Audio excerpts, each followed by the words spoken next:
You are listening to the On Purpose Podcast, your guide to living a more purposeful life. What's up, everybody? Welcome to this week's edition of the show. You know, it's our privilege to be here with you, and we're honored to share the space and have this time in your lives and share some thoughts and to hear from you and to share with you. So this week, I'm excited to bring on a friend of mine who I haven't seen in years now, that used to fight on the same show as I did. When I was coming up as a fighter, I was on the early part of the shows. This guy was an established high-level pro. He's always the main event and just generally one of the toughest people I've ever met in life, Josh Huber. So today we're going to sit down and we're going to talk about fights both inside the cage and in his life. Josh is a seasoned professional mixed martial artist, boxer, bare knuckle fighter, who knows what it means to push his limits and embrace resilience. But beyond his fights and championships, Josh is also a brain cancer survivor and someone who faced adversity outside the ring and has battled back with the same grit and determination that defined him in his sports career. So I hope you enjoy this week's interview with Josh. But before you do, please get over, like, subscribe, share on your favorite podcast apps. Get over to YouTube, check us out there, and help us reach more people around the world. So enjoy this week's interview with Josh Huber. Honor the Brave was founded by retired law enforcement officer Jeff Wolfgang and his wife Xana after Jeff was injured in the line of duty. It's their way of giving back to the first responder and military community through real estate. If you're a military or first responder, past or present, buying or selling a home, Honor the Brave connects you with trusted realtors nationwide and gives back through their Brave benefits. You receive an amount equivalent to 10% of your agent's commission as a thank you. An additional 5% goes to a charity you choose impacting first responders or military families, and you'll receive a handmade wooden flag honoring your service. Visit honorthebrave.com. We've got your six. Josh, my friend, welcome to the On Purpose Podcast. How are you doing today? Great. Thanks for having me. Dude, it's awesome to see your smile on the camera there, my friend. Thank you. Yeah, I was excited you wanted to come on the show, and you're obviously somebody I've looked up to for a long time. I did your intro separately, and I was sharing on there that back when I started fighting, I was a little older than average. So I was fighting early in the night, but you were the main event guy. You were the guy we always looked up to because we knew you were, one, you were going to come in shape, and two, you're going to leave it all in the cage, man. And I just want to thank you for the leadership you provide, even maybe without knowing you were doing it, by setting that example. Yeah, I always found the martial arts aspect of fighting to be more interesting than the crap talking. Um, People try to promote themselves by talking a lot of crap. I've always seen it as like honorable to be a fighter, so I always treated everyone with respect, and I always liked being a part of the community, man. Like I was just as happy to be a mentor if that's how people saw me to anyone that would take my advice. Really, I've always been happy to be a teacher. Yeah, no, dude, you were impacting a lot of people, probably way more than you ever knew, just by being you, man, and just the way you showed up. And like for me, and I'll just share, like, being on shows, the main event guys didn't always talk to the amateurs that were fighting early in the night. Like it was, and you were always like, you check in, see how people were doing. You kind of remember dudes from other shows when we crossed paths. And that always meant something, that you remember where you came from and you remember like there's other dudes trying to get where you're at. Well, I have zero fighting background before MMA. I went to the bar, saw a local show, and then I signed up. So it's not like I'm this freak athlete that got into MMA. I was just a nobody that was lucky to find a gym, and I loved the culture. I love fighting. I started fighting right away. So I was always a super fan before I even started, So I always find it interesting why people fight, So I like to talk to young fighters, and like you said, you were an older guy, and I always find it interesting that guys that start fighting late, because it's usually people that are looking for something more in their lives, and fighting to me is like a beautiful thing. It's like something you should do. You should test yourself. You should go out there and put it all on the line and see where you end up. And I think that'll change the way you look at life and change who you are. It's good to be challenged. It's good to put it all on the line, be afraid and overcome that fear and Mm. see what you're made of. Yeah, I share, the story of my fights all the time. And one of the things I 100% agree with is it opened up so many other doors in life because I faced the fears of that, which meant then other fears weren't quite as scary. Yeah. You know, there's nothing more intense than fighting on a schedule. Like I used to get so scared. I would be terrified. I remember back in the day, I was so scared of this guy. I was just like pacing back and forth and scared as hell all day. And then I went out and like knocked him out in 13 seconds. And you can't replicate that kind of adrenaline, that kind of high that you feel from that. I mean, it'll never be topped, you Yeah. know? No, I agree with Josh. Before we get going on this, man, come on now. You're still a gym rat. I got to warm you up. I can't have you do the heavy stuff first. We got a warm up to go through. You ready to get warmed up, Josh? Yeah, whatever you say. All right, my friend. What are you going to pick? Sunrise or sunset? Sunrise. Why? I just like to get up with the day. I think the early bird gets the worm, and you know, I just I like being up early when it's still quiet, and there's not a whole lot of rushing around. I get up and I have my routine. I work out. I'll try to learn something. I've been learning Spanish for like the last 4 years, and I'm getting pretty good at it. So I usually will get up and work on my Spanish, and I'll work out. And I just like that slow time of the day to work on myself before it gets too busy. Nice. What's a favorite quote that you've heard in your head that sticks around with you?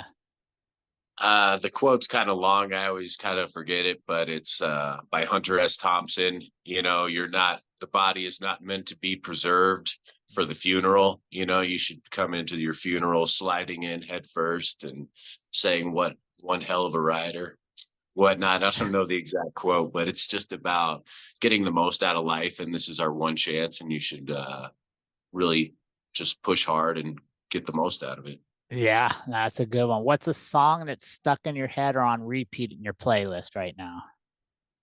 Oh man, I change my music up so much. I listen to so much music. But I've been listening to a lot of Sam Barber. Okay. Um, what's the name of the song? I was just listening to it. It's on my playlist. The Man You Raised.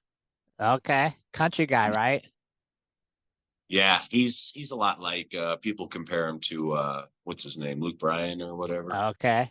All right. Uh, Go yeah. ahead.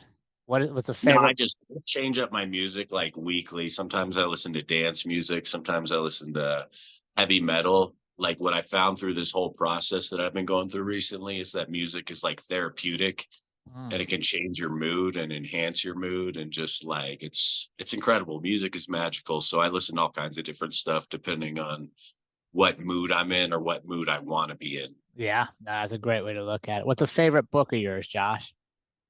Mick Foley, Have a Nice Day. My favorite book by far. I've read it 4 times. Mick Foley was a pro wrestler, Mankind.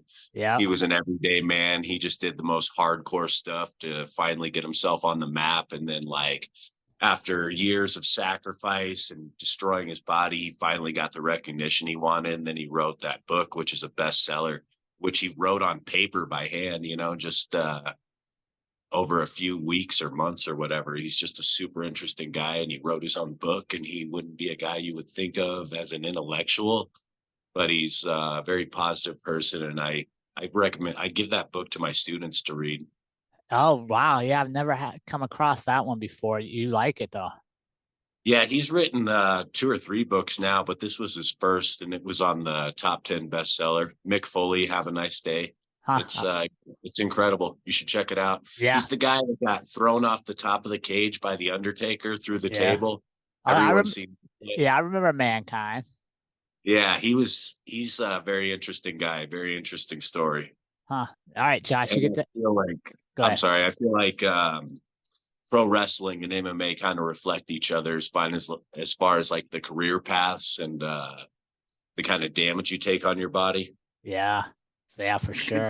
All right, you get to Yeah. have dinner with one person. They could have passed away or still be with us. Who would you have dinner with and what would you want to ask them? Uh, Bob Ross, I mean, I can't think of one question I would ask him. I just want to know how he came to be so positive, you know? You talk about the painter? Yeah, Bob He- Ross, the painter. Yeah, very cool. I grew up on Bob Ross. I was actually much more of the artsy type than the fighter type when growing up. Yeah. You know what? I find that a lot. I find that a lot. Well, let me preface it. I find a lot of the fighters that I'm attracted to, that I have a good friendship with and relationship with, weren't the people that always wanted to be fighters. They had other backgrounds and brought other interest into it, and then kind of found the sport as a way, like you said, to challenge themselves further.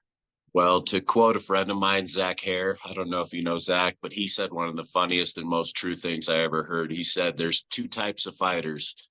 There's fighters with severe emotional problems from childhood and wrestlers. That's funny. So you feeling warmed up, my friend? Yeah, I'm good. Yeah, Ready to go. let's talk to me about your early life. So you were more artsy than a fighter, because I've only known you as the fighter. You were been the main event, Josh, the Hellboy Huber, for a long time now. So talk to me about the early part of Josh's life. Um, I grew up with I have three brothers and then I have three more step brothers. I'm the three out of four. I'm one of the younger ones. I grew up in Oceanside, California, Southern California, north of San Diego. I grew up there during like the riots, you know, Rodney King and all that stuff. Yeah. So I grew up really rough. We used to get in fights all the time, and I was kind of you know, you could call me a bad kid. You know, that shoe would fit. I was getting into bad stuff, and that was just kind of our culture. That's how we were raised. You know, we were little kids in the hood, so we grew up really rough. We grew up fighting and stealing shit and just kind of being little hellions, you know. But my dad could see the kind of environment we were in, and he moved us to Colorado Springs in '94. Okay. And I pretty much grew up in Colorado Springs. You know, I from 9 to 21, I lived in Colorado Springs. What was your And what was your first experience with the combat sports then? How old were you when you moved to that? um, like I said, I had zero background in fighting in MMA. MMA was my first official experience. What I used to do was box. You know, my brothers were meaner than hell. You know, we got some boxing gloves and we used to go in the basement, and I was three out of four. So I would always be boxing my older brothers like all the time, you know, and I was scared of my older brothers because they'd always beat the crap out of me, you know, but then I wasn't scared of anybody else at all, like especially kids my own age. And then like I kind of garnered a reputation because I could box. And then like my brothers would go get me into fights, you know, and they would like challenge other kids and be like, Josh said he'd whoop your ass, you know, like, and then we'd throw on the gloves or we'd just fight, you know, barefisted, you know, because it was crazy. It was the hood, you know, and Yeah. I used to box a lot growing up. And then in high school, I was drinking at parties and then boxing kids at parties. I probably had a dozen, I probably had like a dozen boxing matches through high school. And I could always punch, but that's literally my only martial arts background. You know, we played a lot of sports growing up as far as like baseball and football and stuff like that. And we were really into pro wrestling. And then once pro wrestling got old, we immediately kind of switched to UFC, and I just became a super fan of MMA right away. You know, we grew up watching boxing as well. Who was your Uh, first favorite fighter? I would say Arturo Gatti. Oh Uh, yeah. I used to Gotti love and Gatti. Ward, the trilogy. Yeah, War Machine. That's the fight that really, I think, turned me into a fight fan. Was Gatti Ward one, and now I'm more of a Mickey Ward fan because I feel like my career reflects Mickey Ward's, you I know, a could lot more than it does Gotti's. So yeah, I no, could I see mean, that.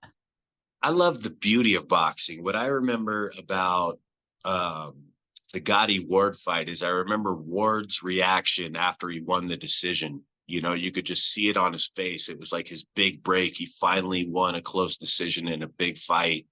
And he just started like kind of crying, you know, and to see a guy like that, that tough, to show emotions like that, it like really kind of was like, wow, this is beautiful. It's sport, but it's like so much more. There's so much more on the line in fighting than there is in football or baseball, so the emotion you see out of these guys, and like, that's what really captured me. And then the respect they showed each other, I was like, this is like a brotherhood. Mm-hmm. That's what I always loved about it. I love being part of a team and being part of a group of guys where you're beating the hell out of each other and you just learn to appreciate each other that much more. Yeah, I think that's such a valuable lesson, right? Because you can't get to the top in fighting. You can't show up to your fight prepared without your partners that helped you get there. No, I feel like that's kind of been lost these days is the fight team, man. Everyone's kind of like doing their own thing, bouncing from gym to gym. And I feel like back in the day, we were like thick as thieves. It was us against them. And I Yeah. feel like there's been a little bit of that that's gone now, where fighters just kind of expect you to train them for free, and then they're going to jump around gyms and not really give you any credit when they win. So it's like, I don't know, man, the scene has changed a little bit. Back in the day, I felt we were a little bit closer. Yeah, yeah, I could see that. Definitely, I would, if I had to point to a point in my following of the sport, Conor McGregor certainly led in a new generation of self-promotion and individuality over what we had like as a team, like you said. Oh yeah, I miss the team. I miss the guys I came up with. I miss them a lot. Yeah. So now you've competed in MMA, boxing, and bare knuckle fighting, which is Yeah, Muay crazy, Thai as well. and Muay Thai. What was when you look back and go, okay, that's probably one I don't want to do a bunch more of.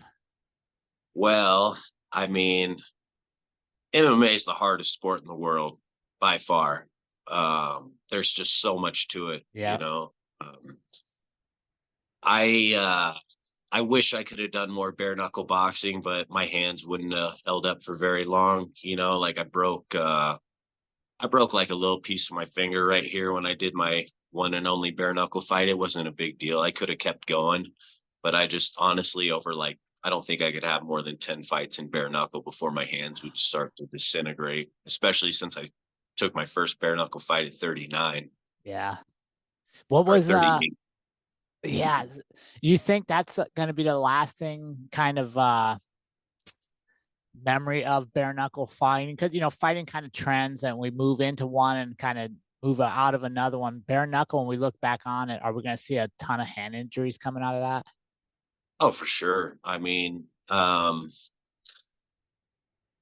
there's guys that handle it better than others, but I mean, a lot of older fighters get into bare knuckle. It seems to be guys that are on the tail end of their MMA careers. So we already have a ton of damage on our hands already. Punching with tiny gloves isn't great for you.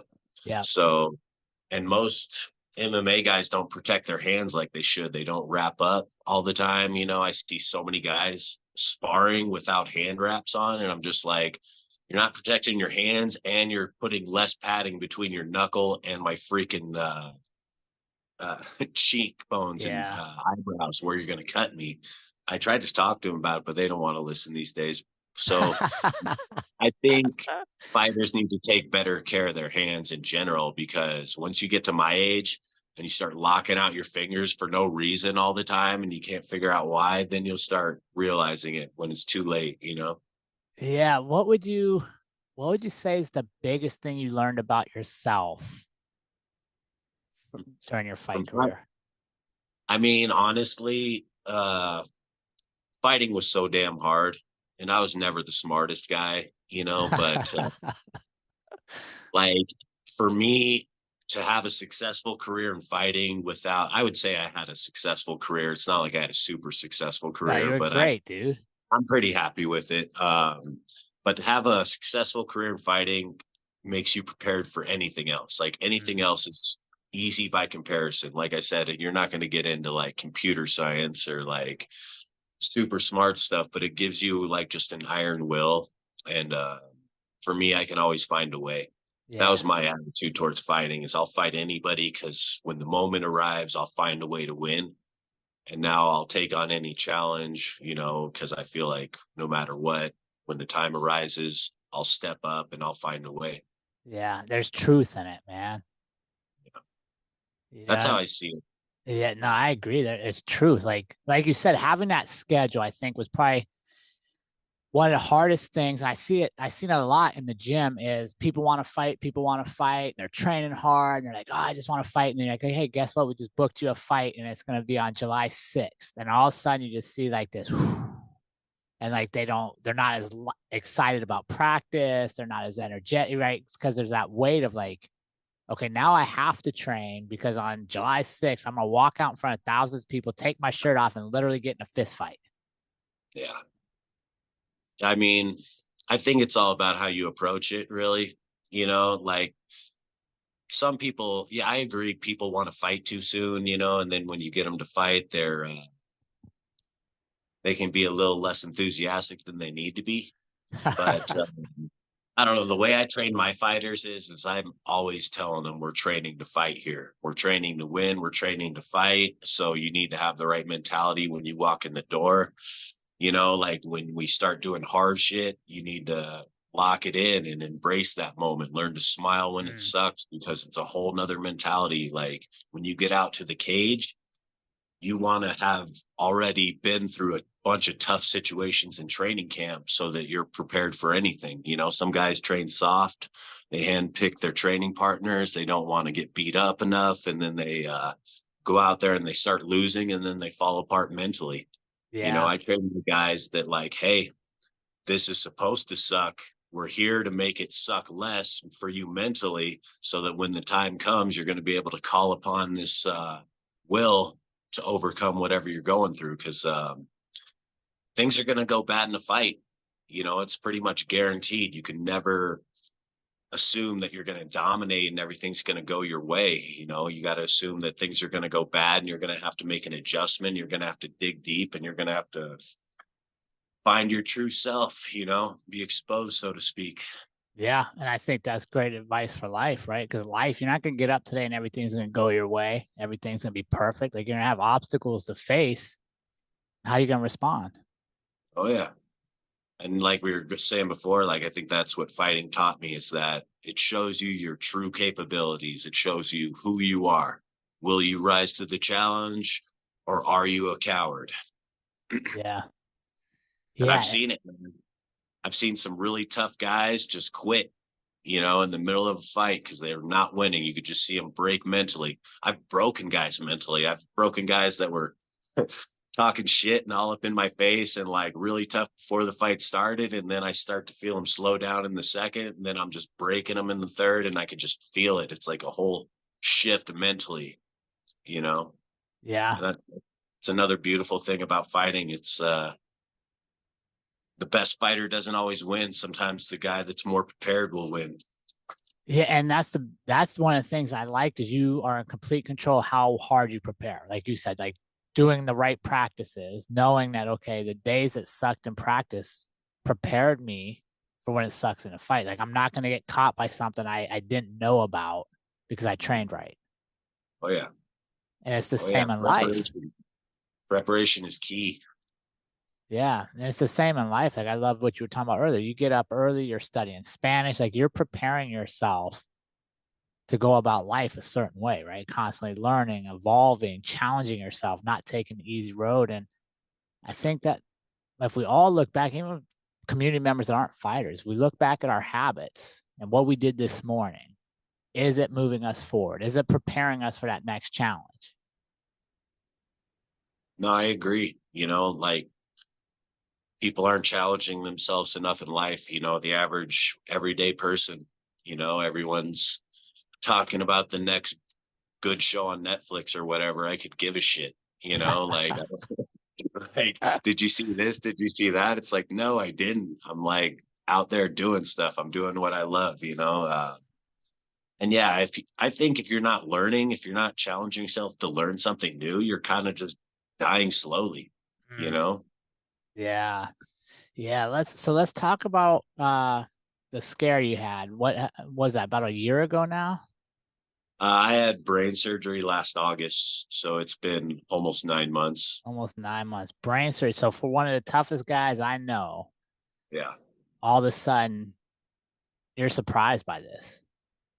Oh yeah, I was out of nowhere.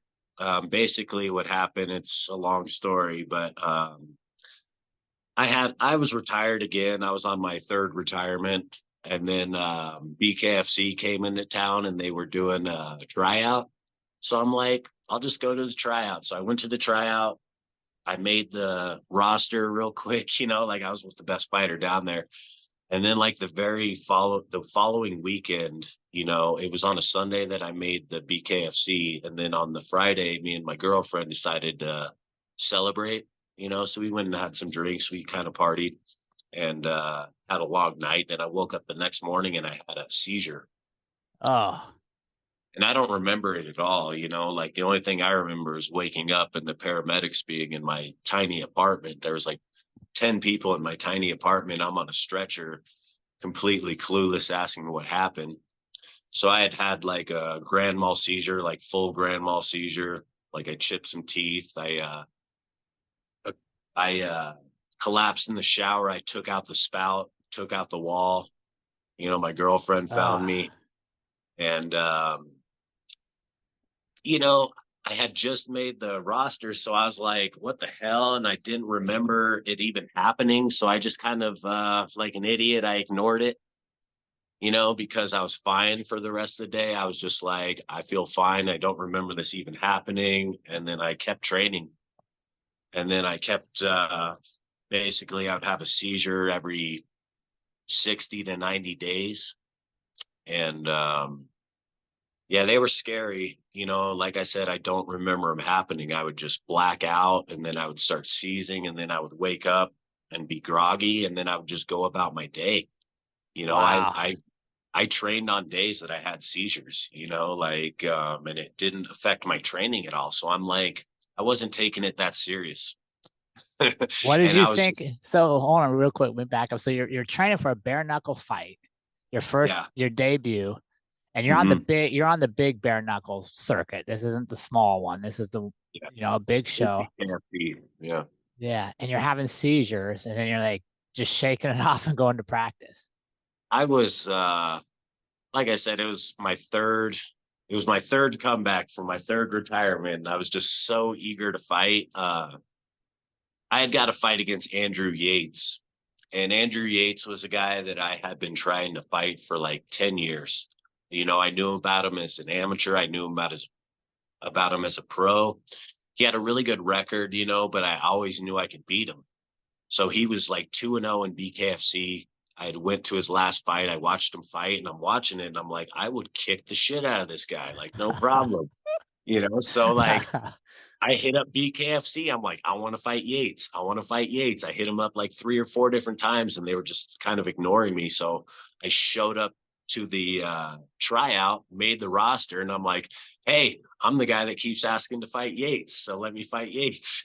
And they finally gave it to me. And I was just like, I was on a 3 fight losing streak to end my career, and I wanted that last win so bad. So I was reaching, I was overextended, making bad decisions, but I just wanted to fight Yates so bad.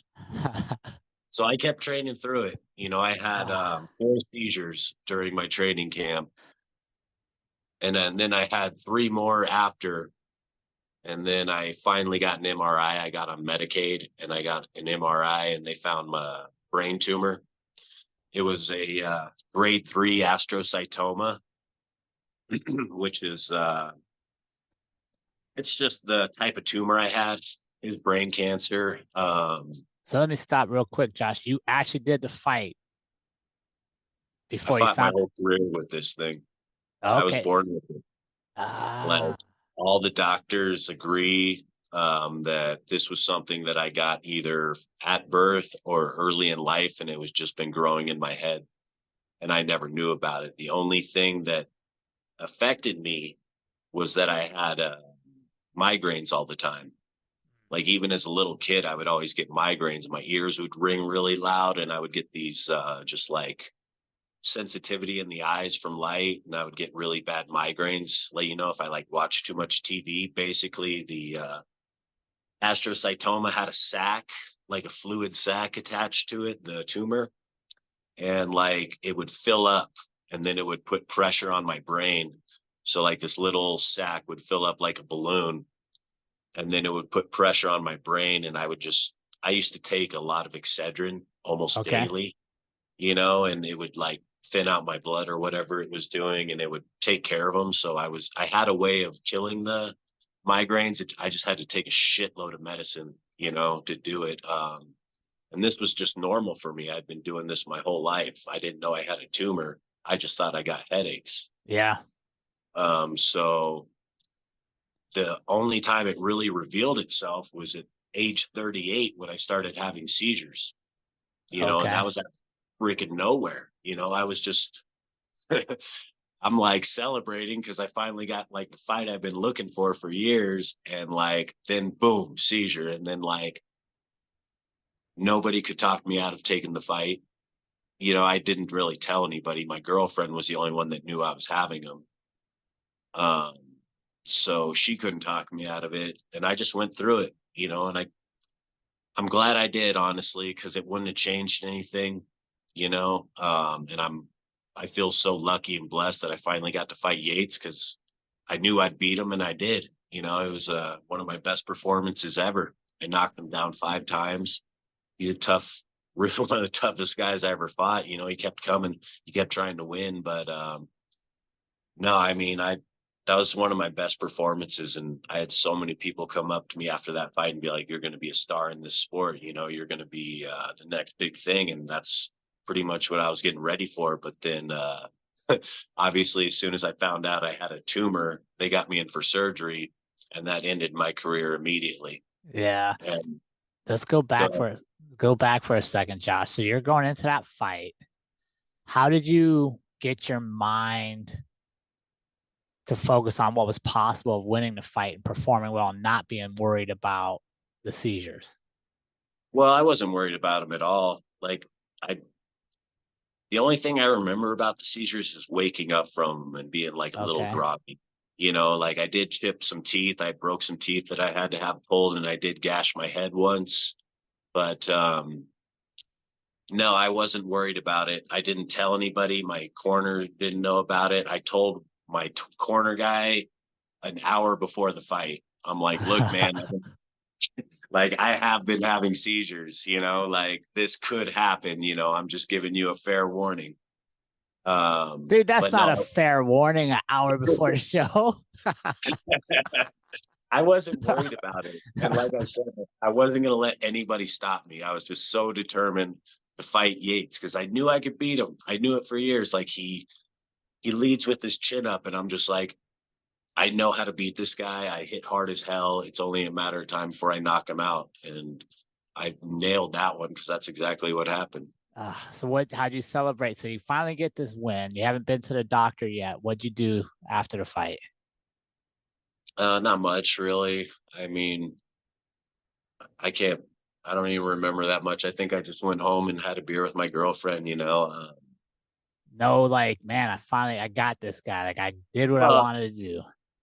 no, no. I mean, my mom was in town and my brother came over, so we just kind of went home and had a beer, and I spent time with my family and my girlfriend, the important people, Yeah. gives a shit about the hangers on, like people that support you, the people you need to spend your time with. So, I just took it all in internally. I don't need to be boisterous or make a big deal. I was just happy because, like I said, I was on a 3-fight losing streak. I got knocked out twice in a row, which was like haunting me because I went my first 56 fights without ever being knocked out.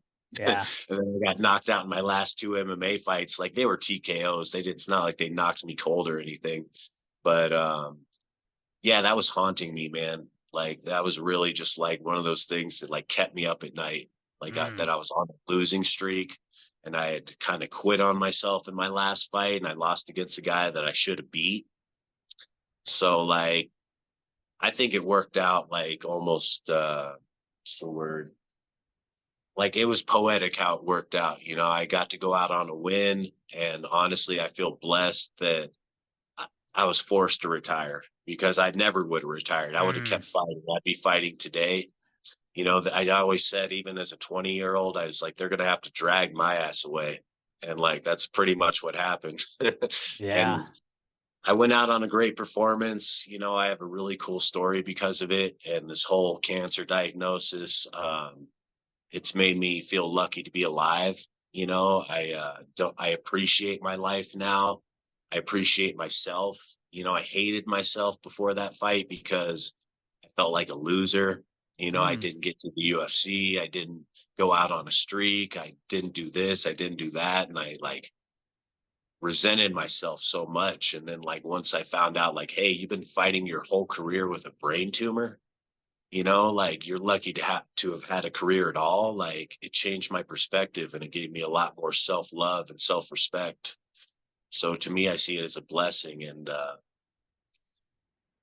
don't I'm fine. I'm living my life. I'm exercising. I'm training fighters. I was planning on doing a jujitsu match before I got injured recently, but I'm still planning on doing some pro jujitsu.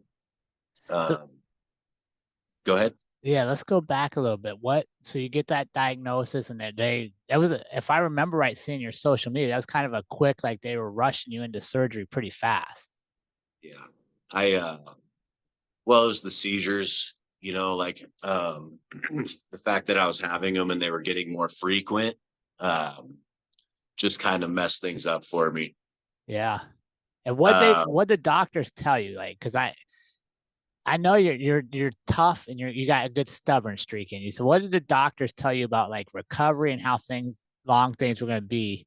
And you were like, I don't know about this. well, I mean, sorry, I'm gonna go outside. My electric freaking vacuum has started. It's loud. Um, no, doctors are full of shit, man. I don't trust them. Um, Basically, my prognosis is the average person that has what I have, it's going to be a 1 to 5 year before I die. But I don't believe that at all. Most people that have this problem are a lot older than me. I'm only 39. I'm turning 40 this year. I was in great health before I got in, which really helped me a lot. Um, I'm not, most people that get this are old and sick and they're close to death anyway. So for me, I'm taking chemo pills by mouth. I'm not on the pump or anything like that. They're not injecting it into me, but I take chemo once a month for 5 days. So starting Monday, I'll be on chemo until that Friday, and then I'll have the rest of the month to recover. Okay. And I'll be doing this cycle until the end of the year. A lot of doctors recommend that I stay on it, that I do this for the rest of my life. But like I said, they're full of shit. They don't know what they're talking about. They're just trying to keep me on chemo because they get money from chemo. Yeah. Like the longer they keep me on this drug, the more money they make. So, like, they'll tell me that I need to be on it the rest of my life. I told them I'd take it for this 1 year because that is standard procedure, and then I'm off of it for the rest of my life and I'm letting the chips fall where they may. What was the toughest part of your recovery coming out of surgery? Um, you know, it wasn't that hard, honestly. That sounds ridiculous, but I was out of the hospital. I was out of the hospital 2 days after my surgery. And I was teaching a class that night, like 2 days after. Yeah. And obviously I wasn't all there, like I was a little bit woozy. I was on a lot of drugs, but it took me a minute to get my balance back. Um, but I didn't lose any function. I didn't lose any memories. It was all actually a lot easier than it should have been. And honestly, I do have to thank the doctors for that. My surgeon was incredible. He really put my mind at ease because from the time that I saw the tumor to the time that I met with my surgeon, I was scared as hell. I was crying all day and just like afraid I was going to die. But then once I saw him, he really set my mind at ease. He told me that I would be in and out. I found out later that he had had pretty much the same brain tumor as the child and had it removed and went on to be a surgeon. So that really Oh, put my nice. mind at ease. He was a great guy.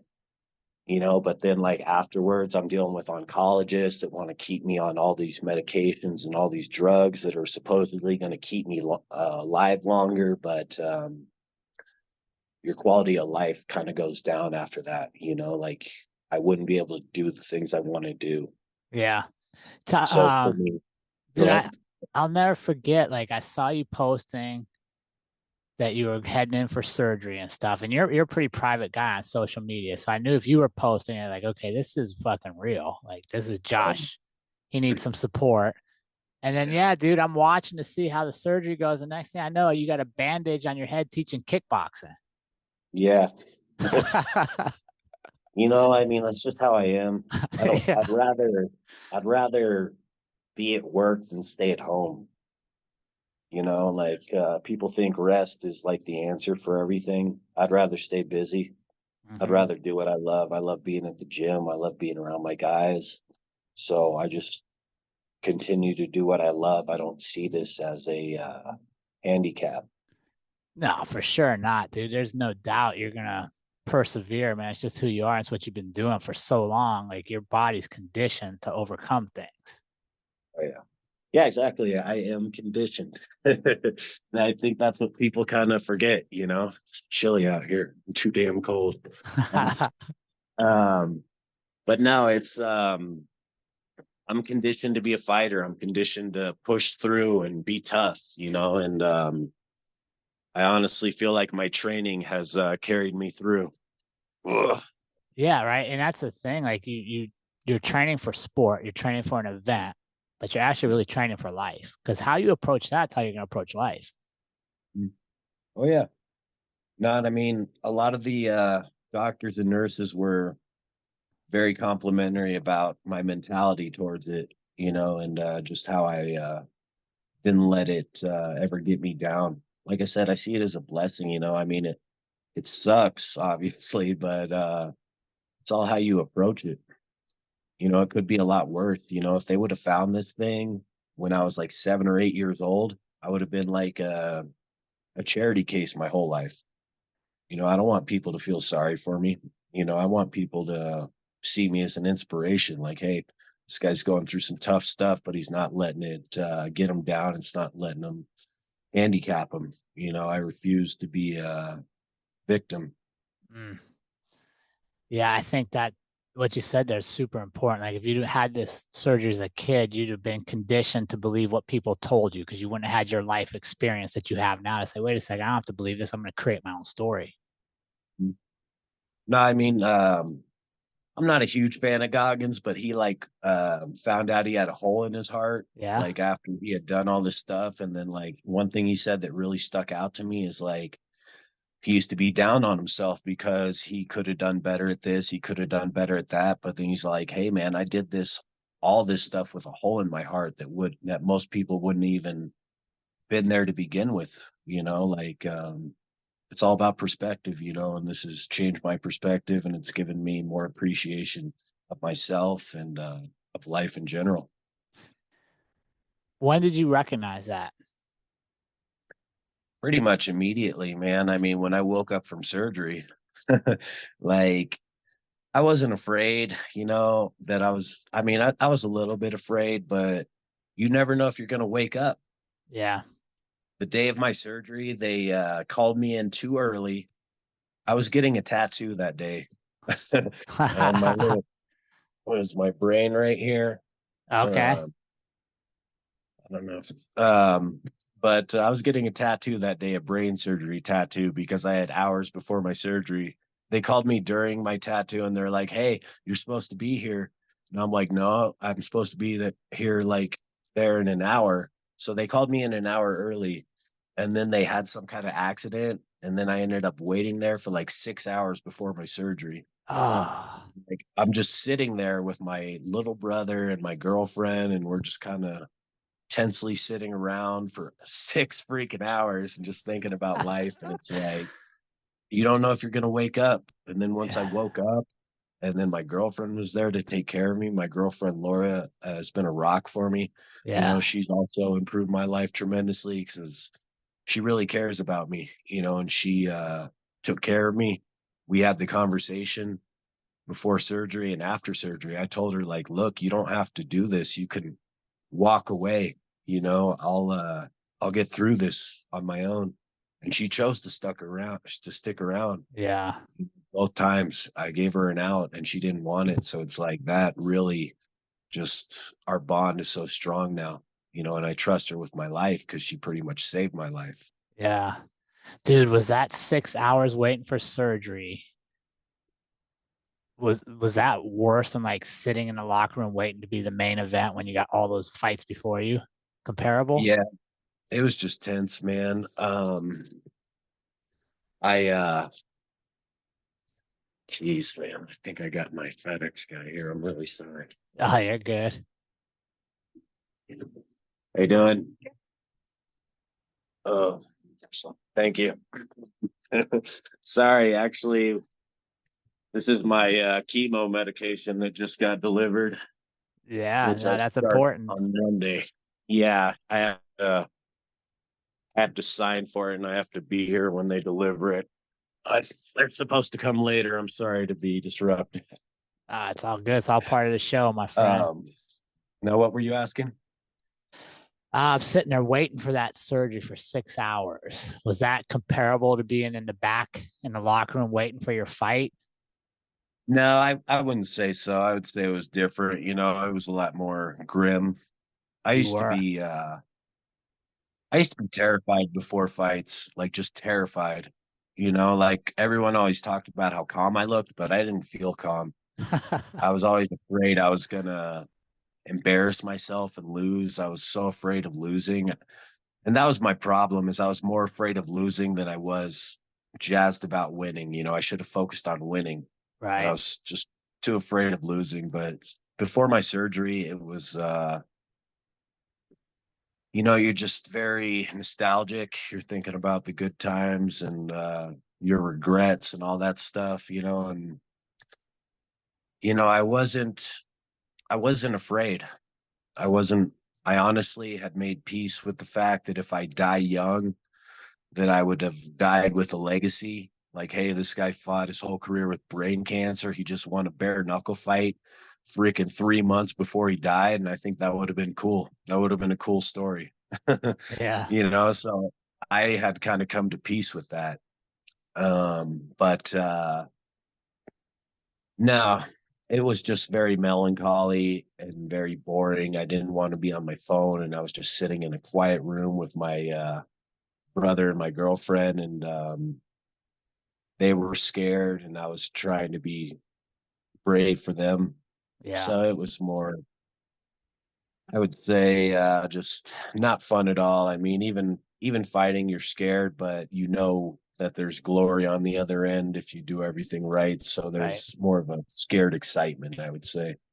You can get up and hit pads and wrestle around a little bit to burn off some of that energy. They probably didn't have you doing that in the weight room. Well, I used to pace. I used to pace in a circle for over an hour, just talking to myself, like beating my chest, punching myself in the face because I was scared. I was trying to get out all those nerves out. Like I was sitting in a hospital bed in my gown, with the people I cared about just giving me like the grimmest looks. And I was just like, man, this Oh. sucks. So you make it through the surgery, you come out. What was the first thing you wanted to do? I just wanted to go home. I hated being in that hospital. Um, I hated the way people were looking at me. Mm-hmm. I just wanted to go home and be at home. And I honestly wanted to go teach my class. I was like very determined because I have a Friday night class that I had canceled already, but I was like, no, I can teach. Like I'm capable. Like I'm not slurring my words. I'm not falling over. I can teach. So obviously my girlfriend drove me. But no, I taught that class and I was like just kind of proud of myself, Yeah. for not letting anything get in the way. Yeah, that's awesome, dude. And how's it been since? Oh, it's been great. I've always obviously had some rough days. I'm dealing with some bull crap right now, but no, I mean, I'm lucky to be on Medicaid, and I am lucky for these doctors. I talk a bunch of crap. I mostly have problems with the doctors that are trying to keep me on chemo medication. Um, but no, I mean, I'm lucky that the state is taking care of me. I'm poor enough. I never made any money to where I qualify for Medicaid. And I'm lucky and thankful that I'm not paying for all this stuff because it's unreal how much these medical bills would be. Yeah. You know, Now um, there's blessings everywhere if we know to look for them, right?